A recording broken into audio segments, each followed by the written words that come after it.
It is September 8th, 2011. This is another of my series of videos of the Hummelstown flood.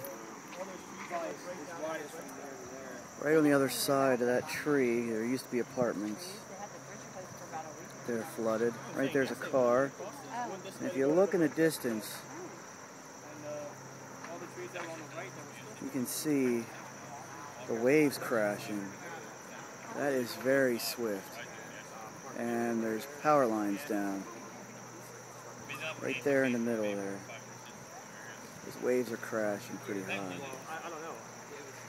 We really don't even know if somebody was in there. They got a phone call. There used to be a road there that intersected this road.